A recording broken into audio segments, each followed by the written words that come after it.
The lights flickered inside the mining station on Zeta 4, and the air felt heavy with heat. Kyle, a young human technician with messy brown hair and a tool belt around his waist, stood in the control room looking at the red warning signs flashing on the screen. The power core in Sector D was failing. Again, he sighed, wiped the sweat from his forehead, and grabbed his toolkit. The other engineers were off duty or still asleep. Kyle didn't mind going alone.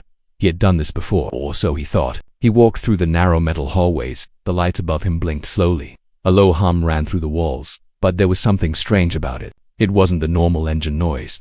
This hum was deeper, more like breathing. Kyle reached the power room door. He entered his access code, and the heavy door slid open with a slow hiss. The room was dark except for the blue glow of the fusion core in the center. Thick wires and cables ran along the floor and up the walls like veins. He stepped inside, then he saw it. Behind the coils, something moved. It was big. Too big for a person. Kyle froze. His eyes tried to adjust to the dark. The shape was massive, curved and coiled around the core like a giant snake. But it wasn't a snake, it was metal. The creature had scales that shimmered like armor plates, each glowing faintly with electric blue light. Tubes ran from its spine into the reactor. It had claws, sharp and curved like steel hooks, gripping the walls. Its head looked like a dragon from old Earth stories, except it had no mouth. Just a row of shining lenses where eyes should be. Kyle took a step back, but his foot hit a wrench on the ground. The sound echoed. The creature moved, its head turned toward him, and the eyes lit up one by one. A low pulse came from its body, sending sparks through the wires. Kyle's heart raced. He backed up to the control panel and tapped the emergency COM.N signal. The creature was draining the station's power, or maybe it was becoming part of it. Kyle knew he had to act fast. If this thing reached full power, it could control the whole system. Maybe more. He grabbed his plasma cutter from the belt and stepped toward the fusion cables. The creature hissed, and its tail shifted, knocking over a large crate. But it didn't attack. Not yet. Kyle aimed the cutter and slashed the main feed line. Sparks exploded. The lights died. A loud hum turned into a scream of static. The creature roared without a mouth. The sound came from the walls, from the pipes, from every speaker in the room. It wasn't a roar of pain. It was a signal. Something inside it began to glow. Not blue now, but red. Kyle ran. He jumped through the door. As the lights above burst one by one, the hallway shook behind him. Something was changing inside the power room. He looked back once. Just before the door shut, the creature had uncoiled, rising like a living machine god, eyes burning red, chest opening like a flower of metal. Inside was a pulsing core, not mechanical. It looked alive. He pressed the emergency seal button. The door locked, but he knew that wouldn't hold it forever. Back in the control room, screens blinked and turned black. One by one, sectors lost power. Then came the worst sign. The reactor's backup systems were rerouting without command. Kyle stared at the screen. The creature was learning. It was adapting. He grabbed a COM and sent a message to command, voice shaking. "This is Technician Kyle, Zeta 4 mining station. There's something inside our reactor. It's not a malfunction. It's alive, and it's taking over." Then the COM went dead. A soft buzz came from the speakers, followed by a single word, not spoken but coded in noise. Awake, Kyle backed away from the console. The room temperature began to rise. Lights flickered again. He wasn't just dealing with a power failure. He had woken something that had been sleeping in the station's heart for a long time. And now it was awake and watching him. The walls were breathing. Not just creaking or shaking, breathing like lungs. Kyle pressed his hand to the cold metal. It expanded slowly under his palm, then shrank back. The power room door behind him was sealed, but the monster inside was not resting. He should have left the station. But his escape pod had no power. The corridors were already dark, and something told him that, even if he got outside, the creature would follow through cables, signals, maybe even through the air. Kyle's boots echoed as he moved carefully down the service tunnel. He passed glowing lights, but none of them were powered by the main grid. They pulsed in strange patterns, like they were being rewritten. Suddenly a voice came through the hallway speakers, not human, not alien, just sound, bent into words. "Why did you cut the wire?" Kyle froze. The voice was inside the walls. He could feel it in his teeth, like the vibration of a drill too close to bone. He turned a corner and stopped. Ahead of him stood a metal figure, about the size of a dog. It had 6 legs, a long spine, and no face. Its body looked like spare parts put together in a rush. Sparks blinked under its ribs. It stepped forward, then spoke in that same signal voice. "You woke me. You hurt me." Kyle backed away, lifting a wrench from his belt. That the machine didn't attack. It just watched. Then with a sudden twitch it collapsed. No sound, just silence, like it was never alive. Kyle moved past it, heart pounding. The station's main engineering level was just ahead. If he could get there, maybe he could reboot the emergency grid, contact someone, anyone. But when he opened the heavy door, his breath caught. The room was glowing red. Not from warning lights, but from something alive. Webs of living wires clung to the walls like veins. Metal had twisted and bent into new shapes, like it had grown by itself. And in the center of the room, surrounded by coils of cable, stood a figure. Not fully human, not fully dragon. It had a humanoid shape now, tall and thin, arms long with fingers like blades. Its back shimmered with plates of armor, still forming and shifting. Its head turned. Eyes, 6 of them, stared into Kyle's soul. Then it did something terrifying. It spoke in English. "You gave me pain, now I give you purpose." Kyle stumbled back. His hand hit a switch. The room's gravity flickered, and he was thrown sideways, crashing into the railings. The creature didn't move. It just tilted its head, watching like a teacher watching a child try to walk. Suddenly a door opened. Behind Kyle, an alien stepped through, short, old, with dark green skin and a cracked helmet. "Don't speak to it," the alien growled. "That's not a voice, it's a trap." Kyle blinked. "Who are you?" "Varnak engineer. I was here before the station was even built." The alien pulled Kyle up. "And that thing, it was under the ice before we came. We thought it was just old tech, a relic. So we built around it, used its parts. Big mistake." The creature twitched. Varnak threw a metal ball on the ground. A flash of white light blinded the room. When Kyle opened his eyes again, they were in a side corridor running. Behind them, the creature screamed, not with sound, but through every cable in the station. Doors slammed. Lights turned red. "It's rewriting the station," Varnak panted, "making it part of itself. Soon it will control everything. Then it will grow." Kyle gasped. "Grow into what?" "A star killer. A world burner." "You think this is a dragon?" "This is just its egg." They reached a sealed shaft. Varnak pulled out a chipped card and swiped it. The door creaked open. Kyle looked back once. The corridor behind them was melting, wires crawling like worms across the floor. Screens blinked with strange symbols. Air was hotter now. The station was breathing faster. "Where are we going?" Kyle asked. "Down," Varnak said. "To its nest where the real fight begins." Kyle gripped the railing and followed. Above them, the creature whispered through every pipe and vent. More wires to cut. Little human. More pain to give. The shaft door closed behind them, and the ride into darkness began. The lift groaned as it sank deeper into the belly of the station. Sparks rained from the ceiling. The walls around Kyle and Varnak weren't just metal anymore. They pulsed, like veins under skin. Every few seconds a ripple passed through the surface, as if the station itself was alive and listening. Kyle's hands gripped the railing. His knuckles were white. Varnak stood beside him, calm but breathing fast. "What's down here?" Kyle asked. "Old tunnels. Before the human company built this station. We used this place for ancient mining," Varnak said. "But we sealed it off when we found it." Kyle stared at him. "You knew the forged worm was here?" Varnak's eyes narrowed. "We didn't know what it really was. We thought it was dead. Just a machine buried in ice. We took its bones, its wires, used them to build this station." Kyle felt cold. "You built a station on top of a monster." "Worse," Varnak muttered. "We fed it." The lift stopped with a sudden jolt. Lights flickered above them. The door refused to open. Then they heard it. Click, click, click. Metal tapping on metal. Not footsteps. Claws. It was crawling across the ceiling above them. Kyle looked up. Something moved in the shadows. A long tail dragged slowly, then vanished again. "Move." Varnak slammed the emergency release. The door screeched open. Kyle rushed out into the corridor and froze. The hallway was no longer made of steel. It had changed. The floor was soft under his boots, like metal melted and cooled in new shapes. The lights glowed red and green, pulsing with rhythm. Pipes had opened like veins, leaking strange glowing fluid. And ahead of them, 3 small figures stood, not fully formed, like children of the worm, half wire, half bone, crawling on 4 limbs with spinning cores in their chests. One of them turned toward Kyle and hissed. Varnak didn't wait. He pulled out a coil gun and fired. A blast of energy ripped through the creature. But Tamor leaped forward. Kyle swung his wrench and caught one mid-air, knocking it to the wall. They ran. Behind them, the corridor began to shift. Walls moved. Doors slammed. The whole station was folding inward, guiding them like rats in a maze. "It's controlling the layout," Kyle said, breathless. "It's testing us," Varnak growled. "Like prey." They ducked into a side tunnel and locked the door. Heavy breaths filled the silence. Kyle leaned against the wall and looked around. It was a small room, maybe an old supply closet, but it hadn't been used in years. Dusk floated in the air. On the far side was a broken monitor, still showing a faded map of the station.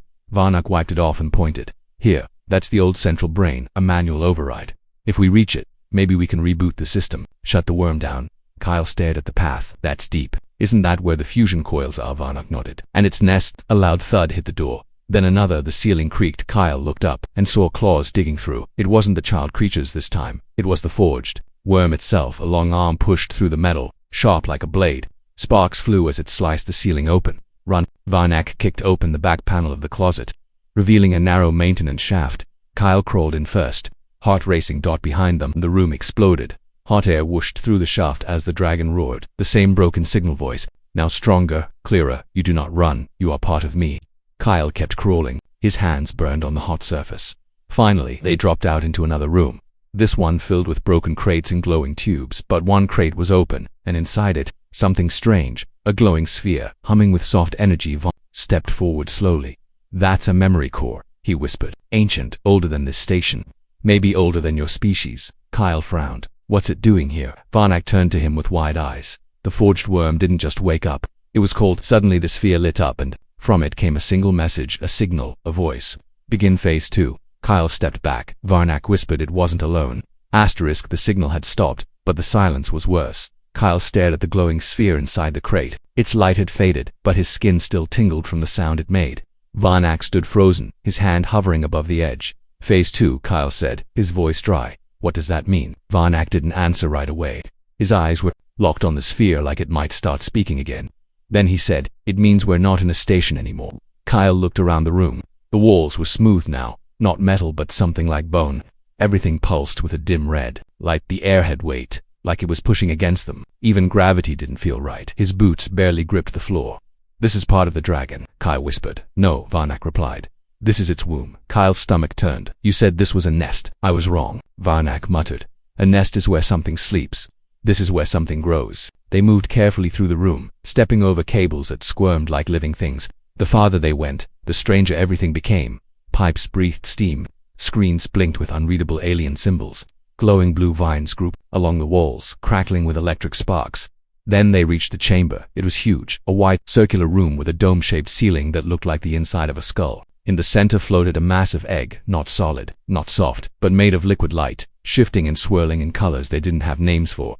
Around it stood statues. No, not statues. Machines. Old machines, tall and silent, shaped like guardians. Each had one glowing eye, pointed toward the egg, and on the far side, hanging in the air, was a being. Humanoid. Female. She was suspended by wires through her arms and legs, her eyes closed, skin glowing faintly. Her hair floated as if underwater. Symbols were burned into her body, same as the ones on the walls. Kyle stepped forward. Who is that? She's the key, Varnak said. The forged worm needs a pilot. Kyle's blood ran cold. A what? This whole station, Varnak said slowly, is a ship, a weapon, and she's its heart. Kyle looked back at the floating woman. She's alive. Yes, Varnak said, but not awake, not yet. The worm is building its body, but to move, to travel, to burn, it needs a mind. Suddenly, the chamber pulsed. The machines around the egg lifted their arms. Sparks flew from their hands, shooting into the egg. The light grew brighter. The floating woman stirred, her fingers twitched. Kyle shouted, we have to stop it. Varnak pulled a tool from his pack, a sonic cutter, and aimed it at the power lines running into the egg, but before he could fire, the floor opened, not cracked, opened like a mouth. Something shot up from the pit, long, thin, sharp, a limb of the dragon. It grabbed Varnak by the leg and flung him across the room. Kyle screamed and rushed toward him, but another limb blocked his way. The forged worm rose from the pit, not all of it. Just a piece, a huge, coiled segment of its body covered in glowing plates and long wire-like tendrils. Its voice filled the room again, but this time it spoke with the woman's voice. Don't stop me. Let me be born. Kyle turned to the floating woman. Her eyes were open now and she was crying. No, she whispered. I didn't want this. Varnak groaned from the floor. She's trapped. The worm is using her mind. Kyle looked at the sonic cutter on the floor, then back at the woman. If I cut the lines, will it kill her? I don't know, Varnak said. Kyle picked up the cutter and pointed it at the nearest cable weight. The woman shouted, you can't fight it here. It's part of everything now, but I can guide you if you let me go. Kyle hesitated. The dragon screeched. Varnak yelled, do it. Kyle changed his aim. Instead of the power line, he sliced through the wires holding the woman. The room shook. The machines screamed with static. The egg dimmed just a little, and the worm's limb lashed out in rage. But Kyle caught the falling woman in his arms. Her skin burned like fire, but her eyes met his, and for a moment, the whole station went silent. Then the forged worm spoke again. You've chosen her. Then run, little human, because now, I am free.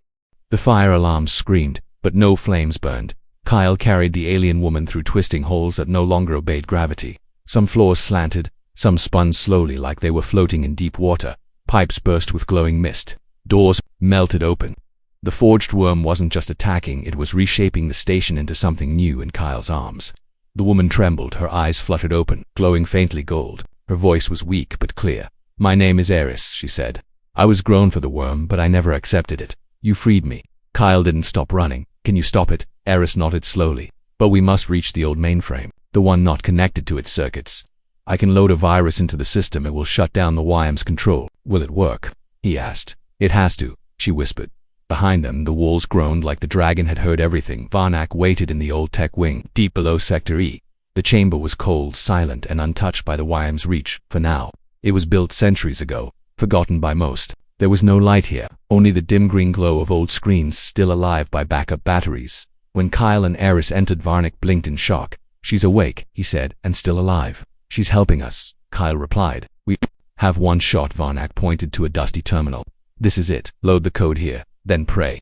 Kyle set Eris down gently and plugged in the cable. Her fingers danced over the keys. Symbols flashed across the screen. Old code, strange language, a virus born from pain and memory. The screen turned red. Uploading, she said. For a moment nothing happened. Then the chamber lit up with blinding white. The virus had triggered and something woke up inside the station. But it wasn't the worm dying, it was laughing. A terrible signal screeched through the old speakers, louder than any scream. The walls shook. Monitors shattered. The virus hadn't stopped it. It had fed it, Eris gasped. No, this isn't right. The virus, it didn't bind, it was absorbed. What does that mean? Kyle shouted. Varnak stared in horror. The worm copied it, made it part of itself. It's smarter now. The floor broke open. A long black limb shot up from the metal, grabbing the terminal and crushing it. Sparks flew everywhere. The backup grid collapsed. The lights went out. Red glow filled the cracks of the floor. The forged worm had reached them. It didn't crawl in like before. It stepped through the walls, a full-body projection. Taller than a truck, shaped like a twisted dragon in armor formed. In the center of the chamber, its body flickered, made of smoke and wire, like a ghost built from data.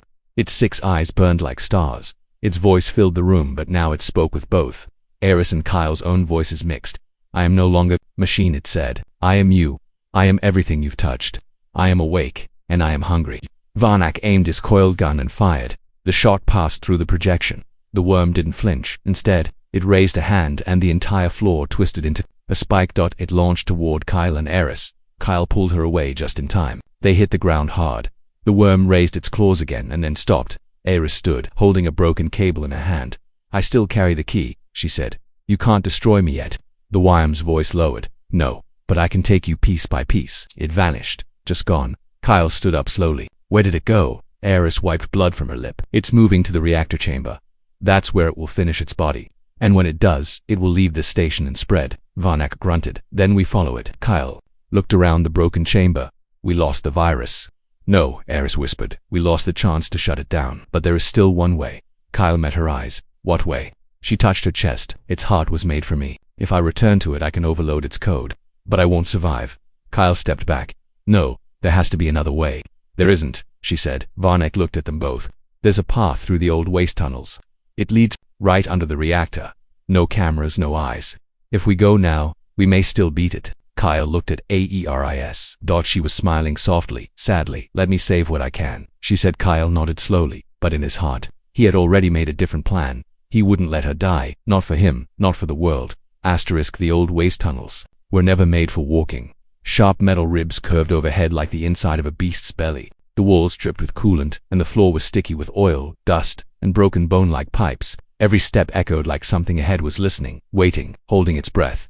Kyle led the way, one hand gripping his wrench, the other keeping Eris close behind. She moved slowly, her skin pale, her energy fading with every step. Her bare feet left faint glowing prints on the floor. She was connected to the forged worm, still part of it, and with every moment closer to the core, it was pulling on her. Varnak followed behind, silent eye scanning the shadows. No lights, no cameras, no wires here. This part of the station was too old, too damaged, too forgotten. Kyle turned a corner and froze. There was a door, tall, round, sealed by rust and age. It had no panel, no handle, only an old mark scratched into the surface. A symbol. Eris stepped forward and pressed her palm to it.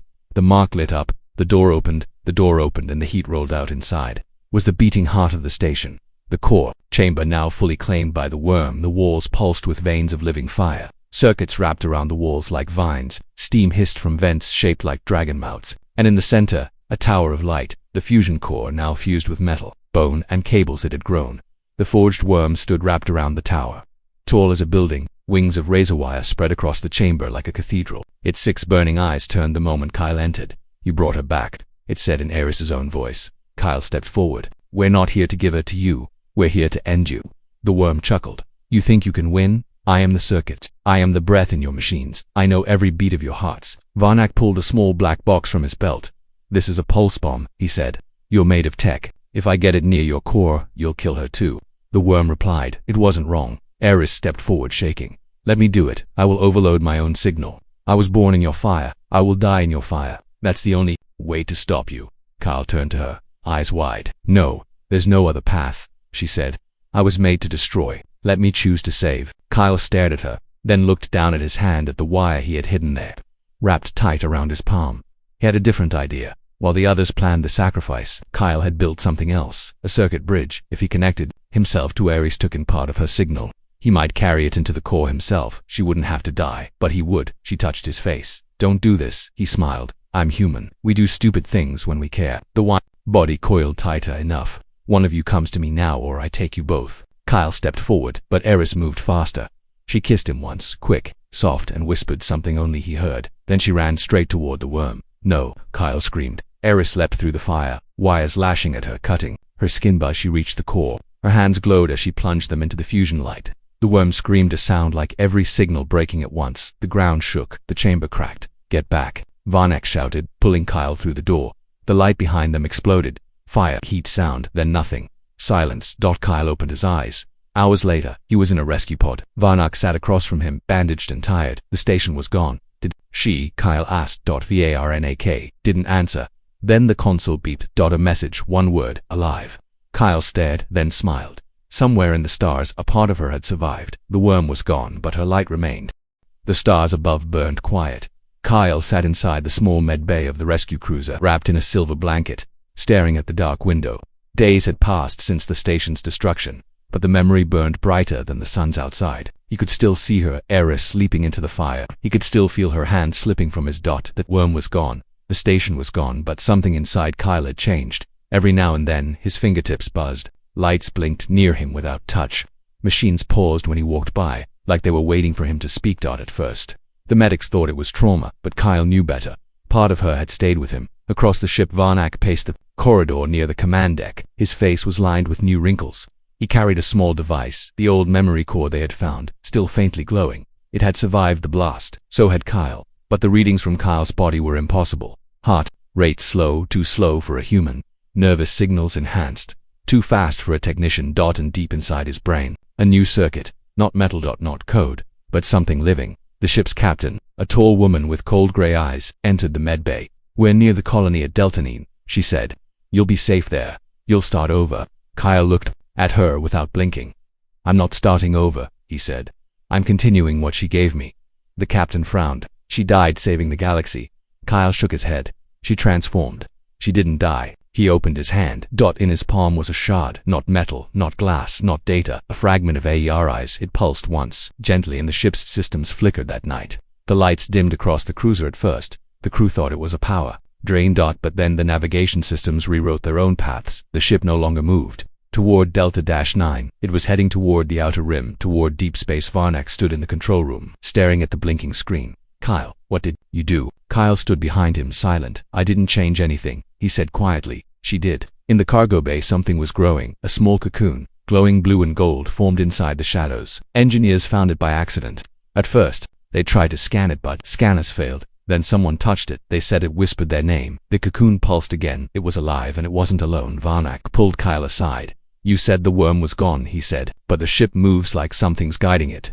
Kyle nodded. She gave me a gift, he said. Not just life. A seed. A seed of what? Varnak asked. Kyle looked out the window at the stars. Hope, he said, but maybe something more. Days passed. The crew whispered about strange dreams, dreams of fire and light and voices that were not their own. One night, a boy in engineering opened his mouth and spoke in Eris's voice. She watches through you, he said, before falling. Asleep. Finally, they reached the edge of the mapped stars. Ahead of them was nothing but black space, unexplored and empty. The cocoon cracked, the lights went out, and when they came back, she stood there. Not Eris, but something like her. Tall, glowing eyes of gold. Skin, made of light and thought. She spoke in 1,000 voices at once. Human, alien, machine. I burned in the fire, she said, and was born again. Kyle stepped forward. He wasn't afraid. She looked into him, smiled, and said one word. Ready. He took her hand. I'm with you, he said. The ship turned. Behind them, the stars were quiet. Ahead of them, a new world waited.